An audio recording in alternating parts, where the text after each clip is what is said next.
Hello, and welcome back to the channel.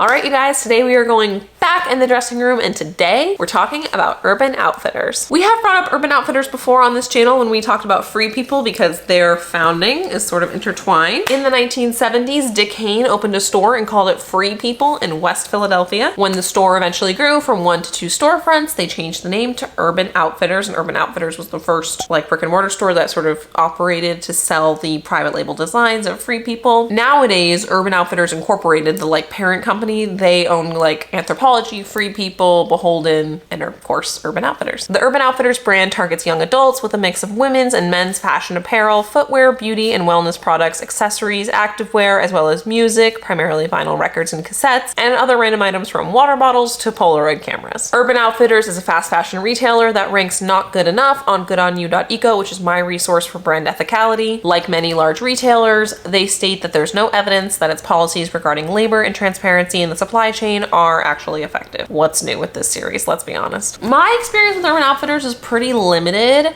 It was not a store that was super popular, or maybe it's just because there wasn't one where I grew up. There just wasn't one in the town from New Hampshire that I'm from. So I didn't even think I learned about what an Urban Outfitters was until I went to college. And then I had no money, so I wasn't buying stuff from Urban Outfitters. So I think the first time I really went in and had an experience there, I was probably in my early 20s. I don't know. I cannot think of a time that I've ever purchased something from there. I did go in there kind of recently. I did a video for the Schulte Collective when that was happening, where Kenzie and I went shopping, and we went into an Urban Outfitters and I bought my very first Stanley Cup there, right? But no clothes. I've never bought clothes from there before, but I'm aware of what they are and kind of their aesthetic and stuff. As an adult in the last 10 years or so, I am aware of Urban Outfitters. I don't have a lot of personal experience with them. The way that I've bought stuff from Anthropology before, and I was even more familiar with Free People, even though I wasn't super familiar with them either. So yeah, this is kind of I know what I'm walking into, but I'm also very curious to see where it goes kind of thing. And just for reference, these are my measurements. I'm typically a size 12 or 14. I'm a pear-shaped person, so smaller on the top, a small, medium, 6, 8 kind of on the top, larger on the bottom, 12, 14, large, extra large. I'm just shy of 5'8", and I think that's all you need to know. So let's just go into the store and see what happens.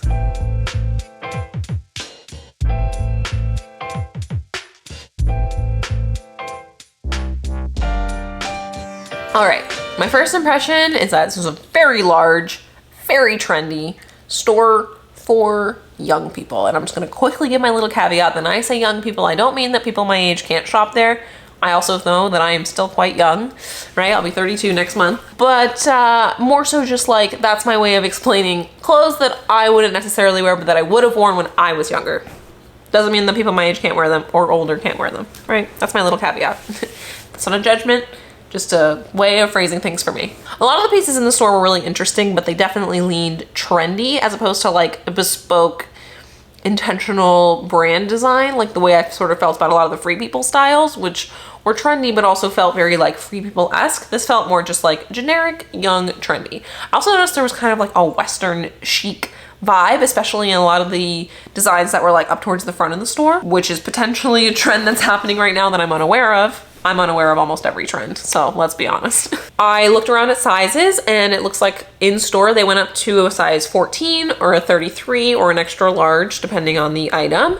So no real plus sizes were available in store. The employees kind of kept to themselves, which was nice, honestly.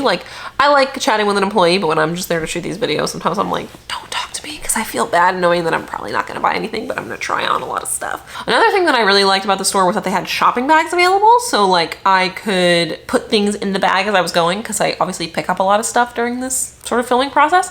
So it was nice to just be able to grab things and put them in the bag, as opposed to balancing all the hangers on my arms. There must be some studies done that it makes people buy more, right? I thought it was smart. And then the last thing I'll say that I noticed about the store is that they had a lot of cute clothes, but they had a humongous accessory section, which I knew they were going to, but I found myself very tempted to buy hair clips and earrings and headbands, and I was wait a minute, I'm not here to buy anything. I had to keep reminding myself that accessories definitely tempted me more than the clothes. Really cute stuff. Stuff that when I need accessories for something specific in the future, I could see myself going back for. But all right, that was my first impression of the store. Let's get into everything I tried on. The first outfit I tried on included this white bralette tank. I got this in a size large. It was $25 and made of 95% polyamide and 5% elastane. I tried these on with these cute stretchy palazzo pants in a size extra large. They were $49 and made up of a linen viscose blend. So starting with the top, there were like actually a bunch of really cute bralettes in the back section that I noticed. So I definitely wanted to try one on because it seemed like that was like, there was a lot of them and that must be a big selling point for them. I picked up this cute white one. I thought it would go with these pants that I was already planning on trying on. It fit me well and it was really cute. I'm kind of covering myself like it's see-through, but it actually wasn't see-through. I just don't know how much nipple YouTube's gonna let me get away with. But the top is really cute. I liked the like pattern, the design of it, especially in the back. I could see this fitting into my closet maybe 5 years ago, but it's just not something that I would wear personally right now. Moving on to the pants, which I really liked. I saw them on a mannequin and I had to try them on immediately. I am obsessed with the pattern on this fabric. They actually only had one left in this fabric and it was an XL, which is usually my size, so it kind of felt like fate. The fit on these was really great in the waist and the legs, but they were too long. And if I were going to buy these, I'd have to hem them up an inch or two. And like I said, I'm just shy of 5'8", so pants being long on me is not really a typical experience that I have. Yeah, they were a little long, which I was kind of surprised about. Frequent viewers of this series will know that I'm a little slut for linen pants. These linen pants were a viscose blend, which is kind of common in fast fashion to like make a fabric blend of like a natural fiber and synthetic fiber. So it's a cheaper material while still getting a lot of the benefits of the natural material. That being said, I actually don't mind a linen viscose blend because I love the feel of natural linen, but natural linen can lend itself to being quite wrinkly. And when you have it as a blend with a viscose, like the qualities of viscose give it a more of an anti-wrinkle characteristic, I suppose is the word I'm looking for. So it's kind of got like the look and the feel that I love, but it's a little lower maintenance, which is ideal for me. So yeah, I really like these pants. Honestly, if they weren't so long, I may have bought them. This was the one thing that I was really tempted by in this video, but they were too long and I don't feel like having them. So moving on to outfit 2, I tried on this corset button front top. It was in a size medium and it was $65, made of a polyester viscose elastane blend. I paired it with this midi denim skirt in a size extra large, which was $69 and made up of 100% cotton, aka 100% denim. Starting with the top, listen, if I was a person who went to Coachella, I would absolutely get this top. It feels like very cute festival wear. Other than that, I cannot really picture a scenario where this shirt would work for me.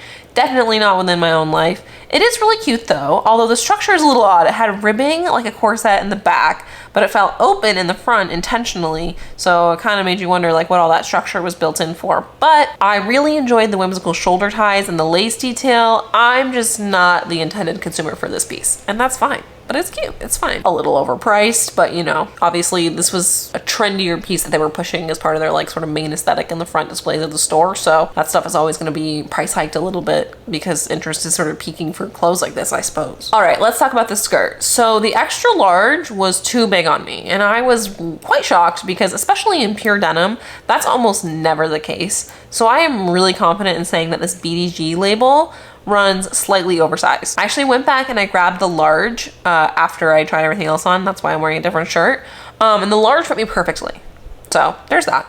This skirt was definitely giving Western chic, and if that's your thing, it definitely felt well made and cute. It's just not my thing. But this was at the very front of the store. So between this and jorts, I'm definitely sensing an interesting fashion trend going on right now. Yeah, I don't know. This skirt is pretty straightforward. What you see is what you get. I think it's pretty well priced for 100% cotton, and you know, interesting enough to be cute. Simple enough to be a basic. If this is your thing, this is a cute skirt. All right, moving on to outfit 3. I tried on this denim halter dress in a size large. It was $69 and made of 100% cotton. Okay, I'm about to sound like a broken record, but this dress isn't for me. I'm sort of sensing a theme with the store here, like as in perhaps the store just really isn't for me. However, objectively, this is a really cute piece. I love the smocked top and the adjustability of the tie on the halter.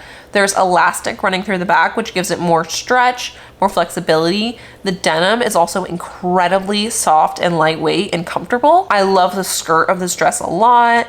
And I actually think this would be another great potential festival outfit for someone with a richer social life than me. So objectively, I thought this dress was really cute, but subjectively, it's just not my thing. Again, I feel like a broken record. I feel like I've said that so many times in this video, but I don't know. That's why we do this series. I like to try out different brands and see how they fit. And you know, sometimes I find stores that I never would have thought to shop in that are my favorite.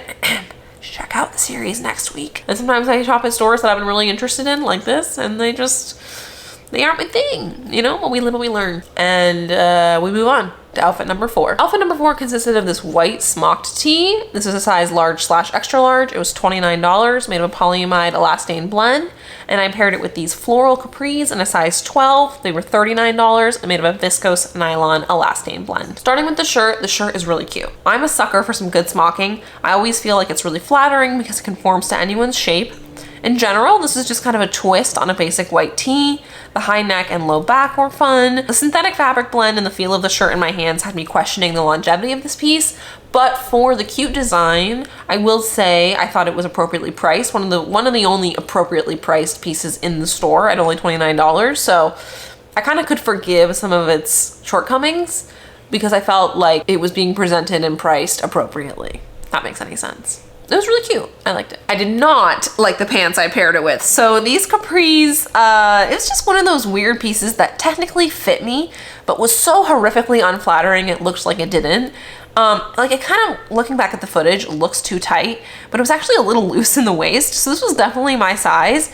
It just looked so bad. It highlights all of the parts of me that I really don't ever feel like bringing attention to. And I also just really don't like how there's no fly. There's just a hidden zipper on the side and all of those things, plus the pattern, which was kind of objectively cute, but like it just didn't work well with how unflattering the design is. Just no.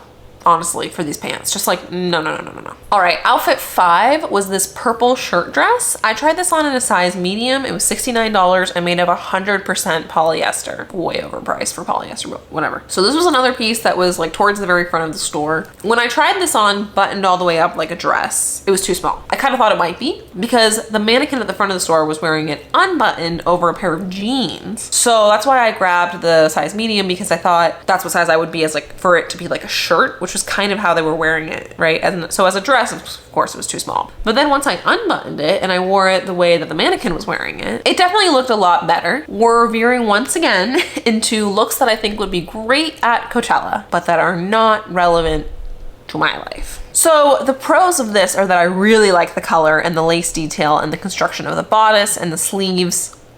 I'm a huge fan of all of that. The cons are I'm not a fan of this like styling, subjectively.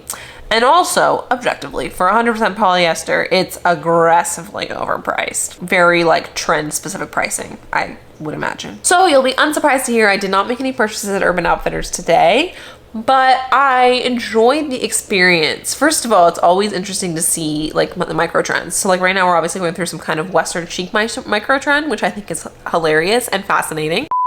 I hope that angle is the same. I just had to change the battery on this camera because it died. Anyway, I forget what I was saying. Oh yeah, I don't know. It was an interesting experience, to say the least. And the thing is that like actually there was a couple pieces that I really liked, like those linen pants, and even like that corset top I thought was really cute. The smocked top was really cute.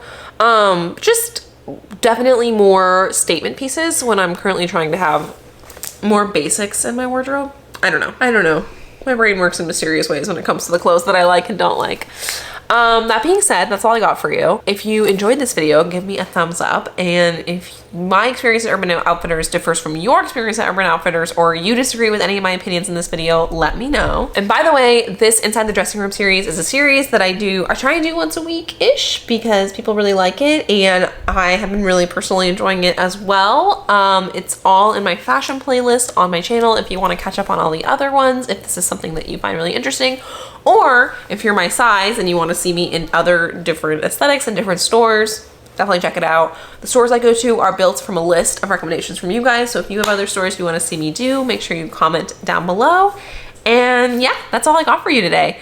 If you're new to this channel, oh, I'm really doing a lot of self-promo here at the end. I don't usually do this, but if you're new to this channel, my name is Rachel. This is Rachel Rambles. I come out with new videos every Monday, Wednesday, and Friday on a litany of different things, from mid-size fashion to lifestyle vlogs to investigative, very light investigative work on clothes and fashion and trends and styles and I don't know, you can't nail me down with one niche, but I'm somewhere in the middle of all of that. And yeah, if you're interested in that, definitely hit subscribe. I'm close to 20K, so I think that's my goal. I hate putting goals out there in the world, but I would love to hit 20K this year. I feel like that's doable, but we'll see. That's all I got for you guys. I love you oh so much, and I'll see you in the next one. Bye.